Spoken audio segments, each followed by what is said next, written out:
Welcome back on the AM show. We focus now on energy-related matters with the Mines and Energy Committee of Parliament directing, basically, that the ECG has to come out with a load-shedding timetable. Of course, the PURC has already taken the lead in terms of that directive in context. But here in the studio, I'm doing this together with Sweetie Abochi, and we're going to be talking energy-related matters right here. But even before we bring in our guests, we're going to go to some slides we have put together just to break down the real situation on the ground when it comes to power and why we are where we are. Come along with me. So we take a look at the erratic power supply. What's next after the parliamentary hearings? You know that there have been crunch meetings between the Mines and Energy Committee of Parliament, of course, together with some of the IPPs, the VRAs, the gridcos, among others. And some of them are pointing accusing fingers or accusatory fingers at the ECG. We'll be getting you a breakdown. So this is the sum, $1.2 billion. What does this mean? It's the cost of fuel for 2024 in terms of averting a power sector crisis. This is what it will cost, $1.2 billion to avert a power crisis. Aren't we there already, though? So in terms of the energy sector debt, you're looking at the $1.6 billion being the equivalent of 2.3% of GDP. 2.3% of our GDP. And what makes an interesting reading of this, what is curious, is that in terms of unutilized energy generation capacity, Ghana, we stand at 58% of our total installed capacity not being utilized. 58%. As we go to the next slide, we'll also find out, shall we go to the next slide? Gridco, in terms of ECG's response to Gridco has been making mention of the fact that and on numerous occasions it has communicated with the ECG, and the ECG has failed to actually do load management. Gridco submitted 64 requests to the ECG for load management. Guess what? The ECG refused. Now, as we go to the next slide, you will also get a picture of the breakdown of notices in terms of ECG's responses to Gridco. Peak periods, the number of notices, 40. I told you about 64, right? Off-peak, 24. Total, 64 notices to the ECG. The question is why, though? We go to the next slide. Then again, you can look at the ECG's response to Gridco in terms of a breakdown of notices. 88% of those notices, 35 in number, came within 1 hour. That is before the peak period. And 5 of those notices came 2 to 3 hours before time. So the total, 40 notices within this bracket. We'll bring you more on this shortly, but let me come into the studio now. Just briefly run this by Sweetie Abochi. When was the last time your power went off? On Saturday. My power was out on Saturday then. And you've been lucky because it's been Sunday, Monday, today's Tuesday. You still have light. I still have light. Wow. I think I'm lucky. But as we're doing that breakdown, I thought to myself, after all these notices, what was the challenge that ECG was facing that they couldn't even give us a load shedding timetable? And you also mentioned that PURC had also directed them to do so. So Gridco was telling them to manage the load. And usually there would be the ECG failed to comply. Yeah. For which reason, in that crunch meeting with the Mines and Energy Committee, all of this had to come up. And I will take you back to what Samuel Atachia said. He said what? A load shedding timetable was inevitable. That was his word, inevitable. Yeah. We can't run away from it anymore. So the question is, why are we still where we are? But in any case, Ghanaians have their own doomsday timetable. Talk about transparency in this governance. Exactly. But before we go to our guests, let's come back to the video wall. Now, in terms of power generation, now you look at our installed capacity, because I've already mentioned to you the 58% that goes unutilized, right? So installed capacity stands at 5,626 megawatts. Then you look at available capacity. It's like your bank account, your available funds versus what the optimum may be. So available capacity, 3,251 megawatts. At peak demand, you're looking at 3,618 megawatts, and the deficit is 2,375 megawatts. Let's go to the next slide. That's it. All right, so we'll get you more details of that as and when they are ready. But let's start bringing in our guests who join the conversation. We have Edward Bauer. He's member of the Mines and Energy Committee of Parliament. We also have Kwadwo Poku, who is also in the conversation. Is that Kwadwo Poku I see in the background? Mr. Poku, good morning. Good morning, Ben. How are you? I'm very well. I'm sure you followed the conversation up to this point. Well, I was following it to a point, yes, and there's a few things I'll correct, but I need to take you, Ben, and your guest in the studio to an energy theory and practical seminar, so we can have this conversation. When you're educating your listeners, you can educate them better. Forget about the theory. We want the practicals, so we can get right into it. But let me just confirm whether I have my other guests with me. Do we have Edward Bauer? Yeah, he's in his Porsche, brand new Bentley. He's in his brand new Bentley listening to us. Okay, I just wanted the sound of Mr. Bauer. All right, so I'll start with you, Kwadwo Poku. Let's start with the education that you want to put out. But mind you, I'll just leave it to you, Kwadwo Poku. Let's start with your understanding of the issues. Looking at hold for me. Don't set your own questions yet. Let me set the question, then you answer. No, let's start with the table behind you. Let's start with the table behind you. Right. That 200, that red line is not a deficit. You see, when you call something a deficit, that it gives the wrong interpretation. You started off with an installed capacity. It means that that capacity is available to us, is installed, is in country, is ready to be used. Now, if one reason or the other, that capacity is not available to be called on, it's not a deficit. Because when you say something is a deficit, Kwadwo, it means that... Kwadwo, look at the chart. This is our installed capacity, 5,000 plus, 5,600 plus. What is available to us? That's why I was making... drawing linkages between your bank account. You would usually see two lines. What do you have in there and what is actually available to you for withdrawal? So this is what we know is available. Hold on. The ones that are not available are the ones that is due maintenance is not available. But if you look at the 2,300, that's not all due to maintenance. So what is not available to you is the ones that are out on maintenance. If something is there and it doesn't have fuel at a point, it's not a deficit. That's why it's the word deficit I want you to basically... Your problem is with the word deficit. What word would you use? Sorry? What word would you prefer? Well, it doesn't come in. Just in your table that you've done, educating the populace, let's go with what is the installed capacity is, what is available in terms of not on maintenance, right? So you have a three line, the amount of outages, the amount of capacity out on maintenance, what is available to come on, and then what is the installed capacity is. Those are your three lines. You don't need to have a deficit one. You've still not answered my question. What other word would you use there in place of deficit? I wouldn't bring in so what would you use? That's what I'm saying. There's no need for it. Well, we opted to use it. It doesn't explain anything.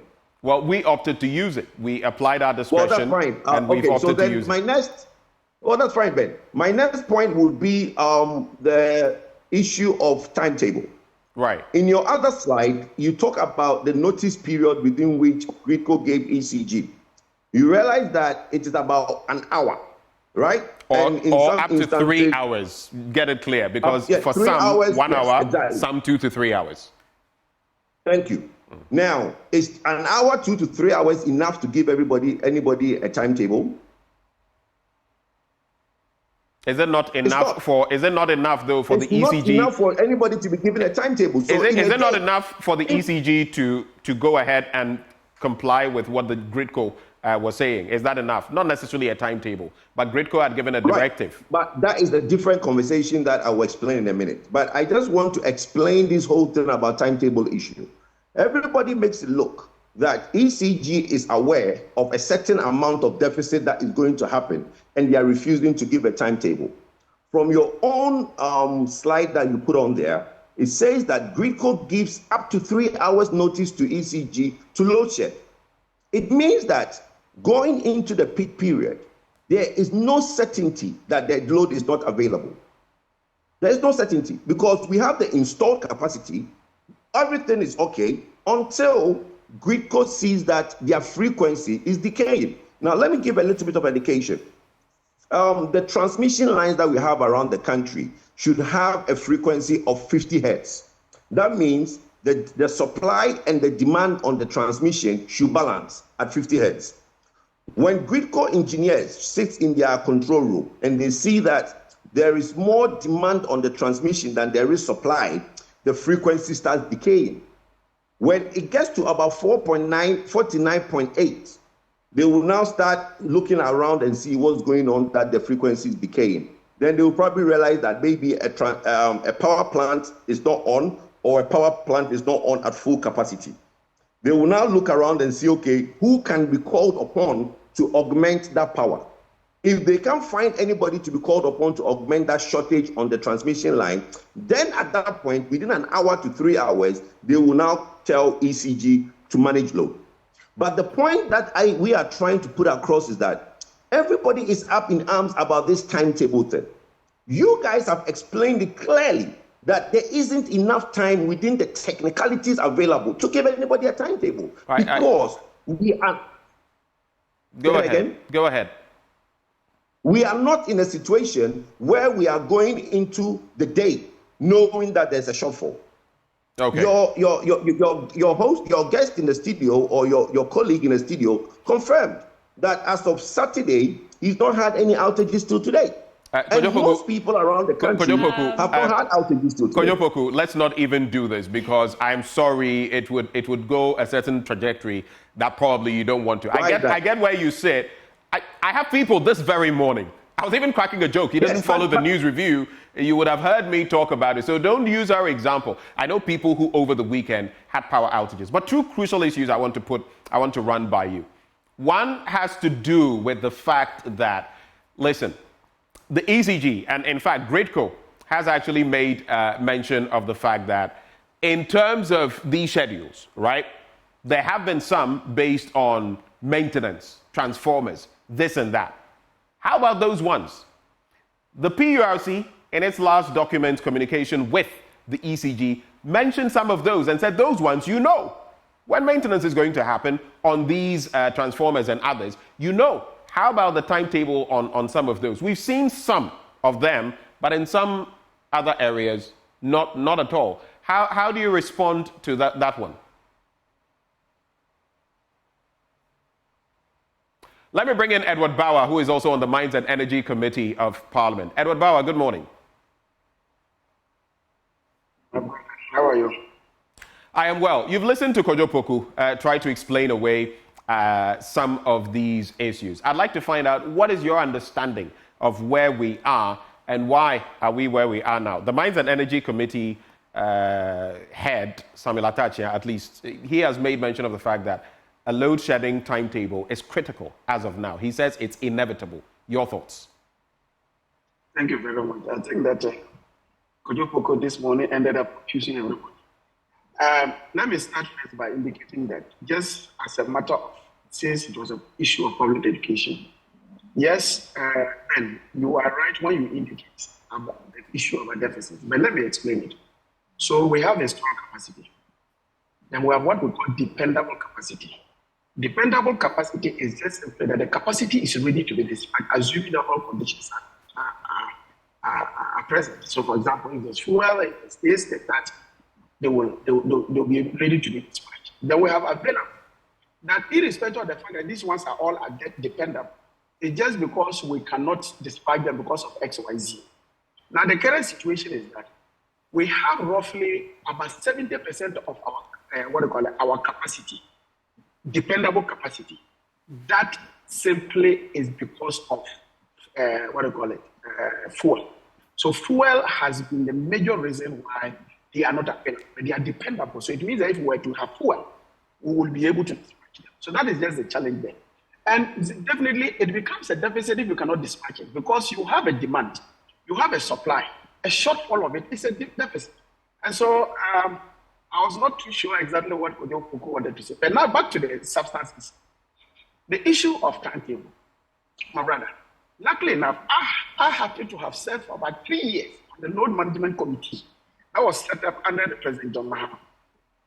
You see, usually you have a situation where the distributor, in this case ECG, will have had a fair idea, the supply outlook for say about a week or two, and know that consistently off peak, on the average, this is what they always ask us to share.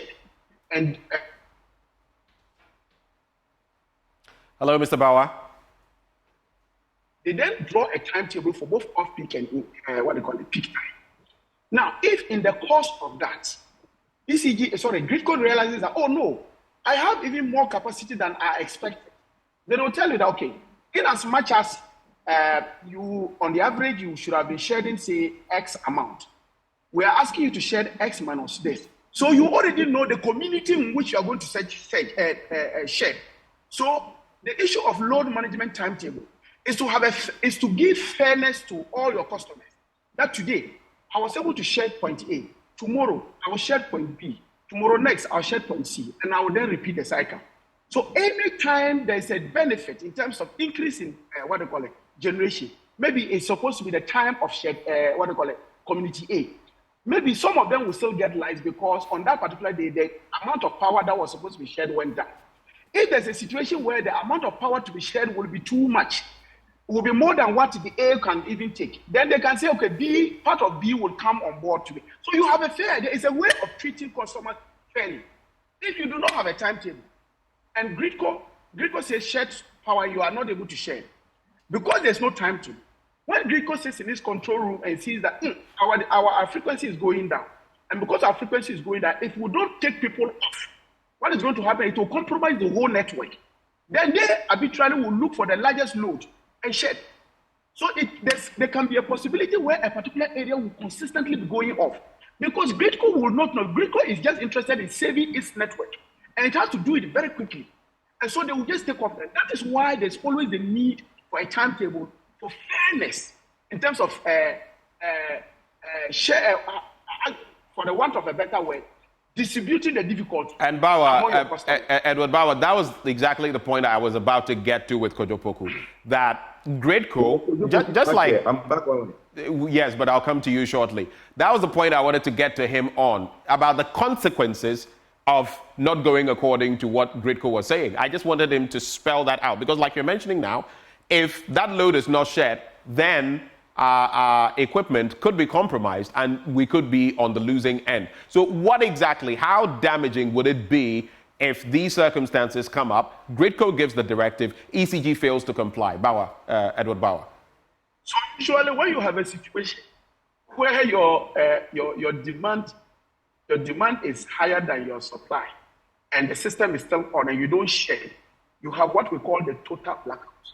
So normally when you see situations where you have the whole total blackout in the whole country, a whole total shutdown, it's because, most often than not, it is because one of your largest units has gone down, the frequency has come down, and to be able to protect the system shuts off. So that is why you always have total blackout for the whole country. And that has its own implications in terms of security and other things.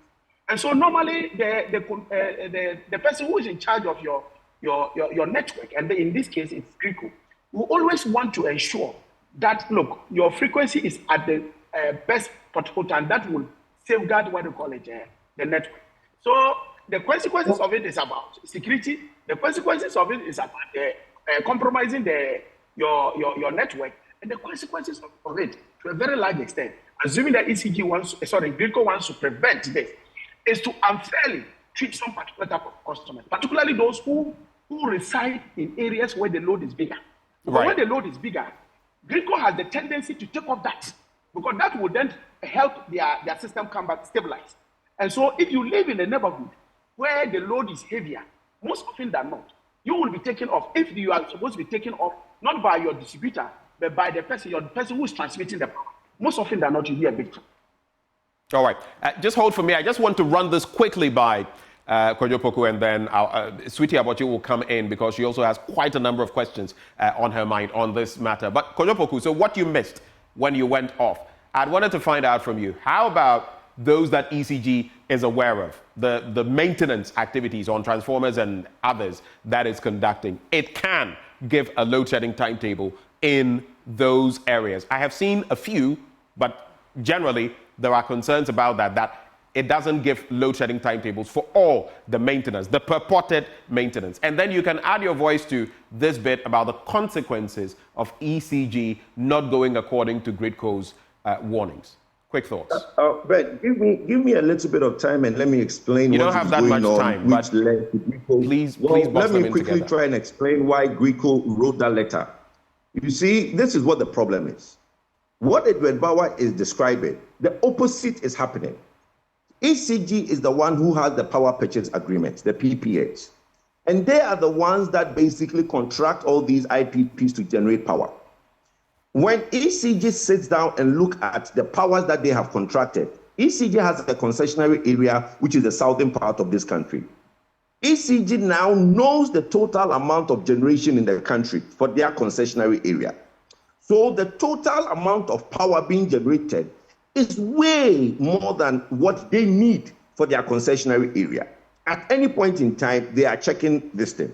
So Gridco is playing a role, what you call the technical load wheeler, which is the one wheeling the load for everybody. So Gridco gives power to the mines. Gridco gives power to VRA customers, which is the exports and stuff like that. Gridco gives power to the NETCO and also to ECG. Now, when ECG sits and says that, okay, there is about 3,800 at this point being generated. I only need 2,008. Sorry, ECG thinks that there's 3,800 being generated. He only needs 2,800 for his concessionary area, and that is power that he has contracted. That power is being generated maybe 30% more. Then you come to ECG and tell him that shed 300 megawatts. ECG tells you that, look, I do not need to shed power because in the concessionary area, for the power I have contracted, there is more being generated than you are even telling me to. I hope you understand what the point I'm making. Because look, ECG has commitment to its customers, which is me and you living in the southern part. If they see that there is 4,000 power megawatts being generated in a particular time, what they need is, let's say, 3,000, and there's 1,000 difference, but you are telling them to load shed. That's where they are saying that we can't. You see, so what Edward Bauer is describing, it's not the same thing. In the past, ECG realized that they did not have enough power. So when they are going into the timetable era, they will now say, look, we need 400, we don't have. Gridco, help us manage this 400. But this is the time when, and the letter is clear. You guys can read the Gridco letter to ECG. If I have told you this without the letter, somebody will tell you I'm lying. But there is a letter. So there's a difficulty between Gridco and ECG, where ECG feels that the total number of capacity being generated is more than what they need. So why are you asking them to load shed? That is the point. So the minister in his own capacity will sit with Gridco and ECG and iron out these difficulties. But you see, there is a problem. And the problem, some of us have largely admitted to it, that in part fuel, in part maintenance. And like I said before I went off, the system has improved.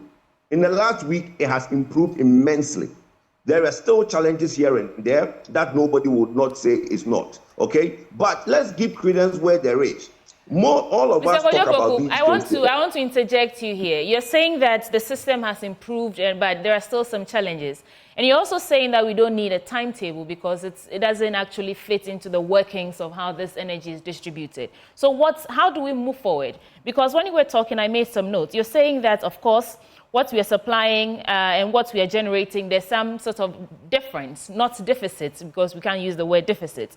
So if ECG and Gridco cannot work out a way to preempt when the frequency will come down or when their network will be challenged, how do we ensure that these challenges that you say we still have do not affect citizens when we need power the most? How do we actually move forward from here?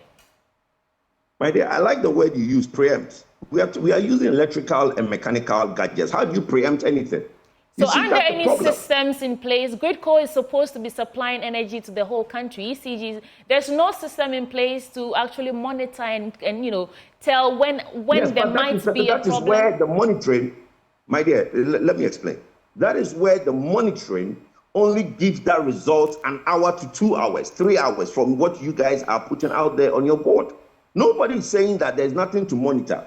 But the point that ECG is saying, and that is what resulted in this letter from Gridco, is that as far as they are concerned, there is enough power being generated in the country for their customers. How do you insist that there's enough power when we all know that there isn't enough power? No, there is. But you see, that's the problem. That is where it's technical. That is why sometimes I don't want some of these things to be discussed in a short period of time. Because if you listen to the ECG side, they are right. Because look, there are other factors that come in aside only ECG. Bear in mind, VRA, okay? VRA is not only a generator. VRA is also retailing bulk power to some customers. So if there is the total amount of power and VRA is serving their customers at the expense of ECG residential customers, ECG will have a problem with that. So there's a bit more to it. That's why I'm saying that, look, let's educate Ghanaians to basically understand. Edward Bauer might not agree with what I'm saying, but you can have Edward, you can come in. But Kojo Poku, my final bit of the question I asked was, how do we move forward? Because you're insisting that there's enough power. You said that the system has improved. We move forward by solving the problem. How do we do that? We move forward by solving the problem. But we are because we need money to buy fuel. That's a challenge. My dear, in large, from the 2 weeks till now, the system has improved. The system has greatly improved. Look, we had problems last month. I admitted to it with Edward Bauer on TV3 and on Metro and on your platform. Today, the system has greatly improved. There is challenges that we are solving. The minister, the president, and today EMT is meeting. But because we don't have enough time, let's give Edward some time to react to everything we're saying so far. Edward, you've been nodding your head and shaking your head. What's on your mind? You see, I think that my brother Kojo is just confusing issues. Now, so let's use his logic. His logic is that ECG has a PPA, that's power purchase agreements with the companies, and therefore they know that looking at the amount of power, the amount of power that can be generated from these contracts, they know that even if you say they should share 300, they still can have enough power. But one thing he's not telling you is, look, these PPAs are with the independent power producers. They are not with VRA. VRA has no power purchase agreement with ECG.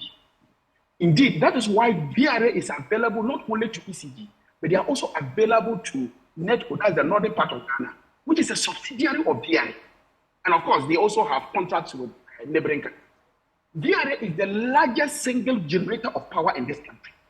So if you have a situation where your independent power producers do not even have money to generate power because they cannot buy fuel, and so you now have to rely on the single largest generator, and that is VRA. And they are asking you to draw a timetable. Why would you say that by virtue of the fact that I have a PPA with a number of power producers, on the basis of that, I am not going to share power because I know that I should still have power? When you know that those generators do not have fuel, and they don't have fuel because you have refused to pay them as part of the cash waterfall mechanism. So I think that basically he's confusing issues. But let me now come to certain things. So let's look a way forward in this issue. One, I think that we are not coming out of this problem anytime soon. Kojo Poku, he said about a few weeks ago, was saying that by April, we would have sorted out this. Today is what? 9th, am I right? 9th April, and we are still in this. But we're still in April, are we not? We're still in April. He said by the beginning of April. That's why we went much. I had this conversation with him. He said by April we would have gotten it.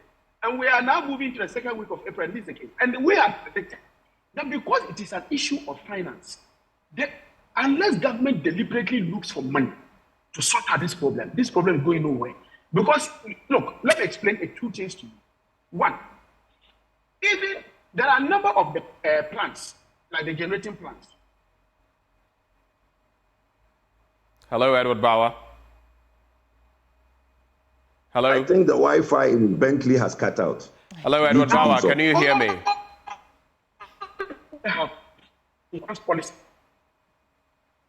Then No. Edward Bauer, can you hear Yes, me? I can hear you. Can you hear me? Yes, I can hear you. We lost you for about 15 seconds, so just go back and make your point. I can. It's a capital intensive, what do you call it, endeavor. They all have insurance coverage. Now, as part of your insurance policy, usually you have scheduled maintenance. If you have a scheduled or mandatory maintenance and you do not go with it, what then happens is that if any mishap occurs, the policy does not cover it. That is a basic practice, a very common practice within the industry. So when a plant, a generator is supposed to go take its plant through scheduled maintenance, and he has no money to call in the contractors to do the maintenance, he will not risk putting his generating plant on. But if anything happens, there's no insurance policy covering it. And because of the financial issues, most of these plants, even though they are due for maintenance, because they do not have money to do it, they shut down. That's one aspect. The other aspect is the fact that those who even can run do not have fuel to run because they have not been paid to be able to procure fuel. Or the state itself, at certain times, sometimes the state is the one that buys the fuel. The state itself is cash strapped to the extent that they cannot procure fuel. Quick interjection, Edward Bauer. The $1.2 billion we require in the course of the year to facilitate this, are you saying that both from the end of the state and from the point of the ECG, because the ECG has been raising revenue, are you saying, I just want some clarity, that will not be able to raise that sum of money to fuel the engines to produce electricity? We cannot, and I have to explain to you. So now, if you look at the losses of ECG basically loses about 34%, between 33 and 34%. So assuming that you had 100 Ghana cedis worth of power that ECG has procured, it cannot account for about 34 Ghana cedis. So now the ECG then takes this. The state says that let's have what we call cash waterfall mechanism. So even the small that you have collected, put it in a pot. Let's share it among all the players within the value chain. Now, the cash waterfall mechanism, indeed, just this weekend, one of VRA's major challenges that they stated to the committee was that the cash waterfall mechanism was not operating. So because they are not operating, you have between August and January or maybe February thereabout, they have not been paid a cent. Now, how do they meet their operational cost? They cannot meet their operational cost. So already, ECG cannot even meet the total amount of money they need for the value chain. That's part. Two, as part of the mechanism, we have what we call the level A, players, and they are mostly the independent power producers. Usually, they are paid first. So when they are paid, the rest that is left is used in paying that of the state agents, the SOE, that's the utilities that belong to the state.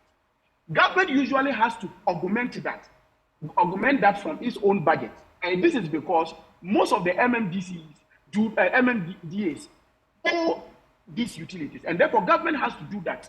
So even in the last sharing formula, government was supposed to pay about 200 million to add to the balance of about 307 million to pay the state utilities, that we, VRA, and all other people. Unfortunately, government itself over that period has not even given a dime to that. And so on daily basis, we are piling up. And this is not in this amount we are talking about, it's not in cedis, it's in dollars. And the reason why it becomes even more dangerous is that all the operations that all these utilities get themselves involved in, they transact in dollars, spare parts in dollars, fuel procurement in dollars, fuel transportation in dollars. However, ECG pays in terms of collects tariffs in terms of cedis. So even when the CD is depreciating, there's also an added forex loss, which is a liability that has to be borne by somebody. It is not factored into the tariff. And so state has to bear it by virtue of the fact that it is because the economy is not functioning. So if you look at the cocktail of all these problems, the issue of the depreciation of the CD, the fact that ECD cannot account for its power, the fact that government itself cannot even raise money to pay for the deficit as a result of the usage of power by state agencies. I can't see us getting that 1.6 billion within this short term when we are always running to IMF asking for 300 million, 600 million. In other words, of 300 million, we cannot even sign an LGBTQ plus, bill. I'm just telling you. In other words, Edward Bauer, just clarify for me, we are not going to be able to resolve this doomsday situation in 2024. I'll be surprised if it is done. Kojo Poku, let me come to you, and Sweetie Abachi will give us the concluding remarks on this. Hold your horses, Kojo. You like going to relax. The Mines and Energy Committee, and I'm referencing Samuel Atachia, has said that it is now inevitable. We are Sutrono Yabeji. The slap, we'll take it. But we need to have a timetable. Do you disagree with him?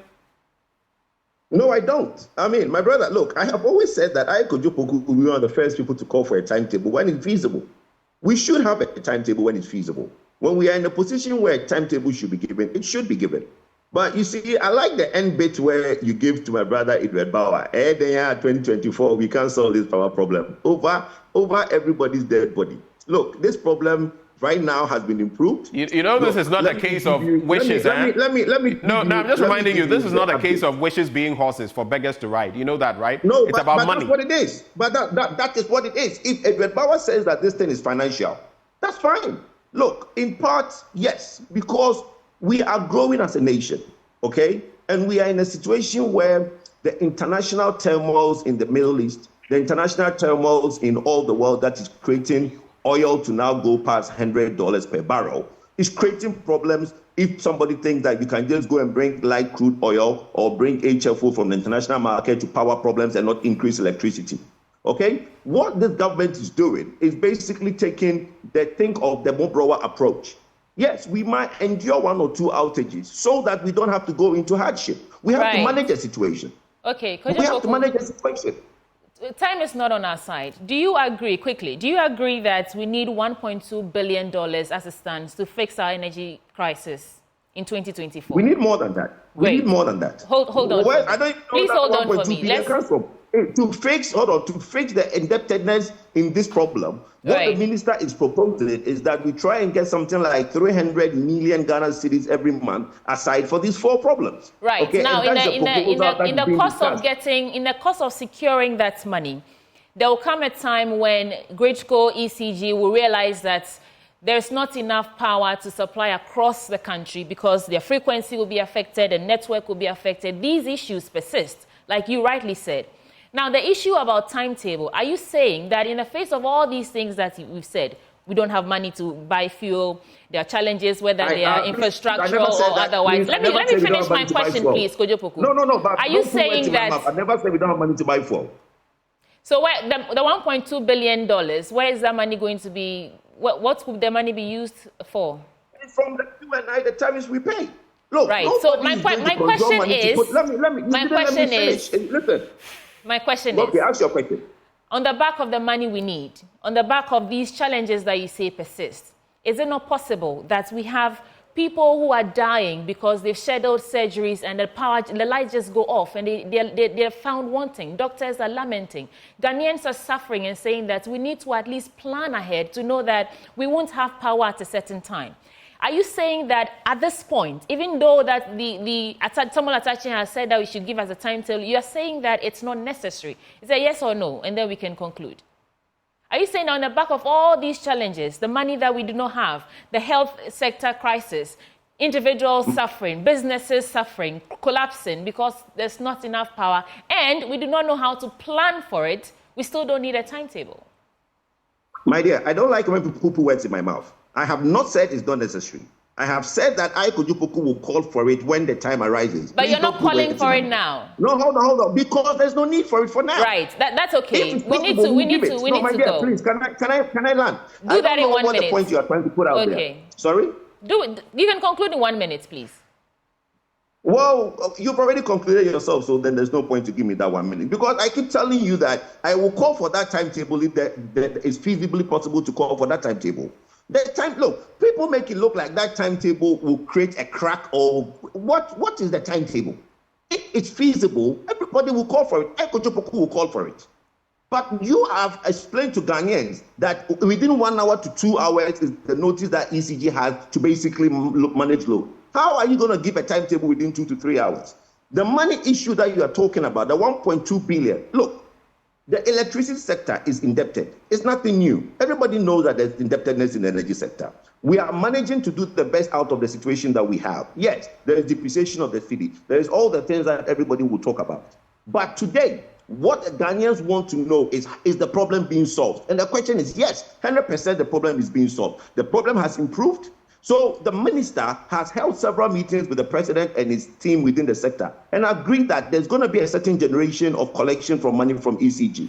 We're going to put aside a certain amount of money to basically cater for fuel. And that issue is going to go. But what I want Ghanaians to understand, and you to understand, is that we need to do a prudent management. We can't just go into the international market when there's high price of fuel and be buying crude oil and light crude oil just because there is the need for it. We need to manage, because tomorrow, if we increase electricity, that will be a different conversation.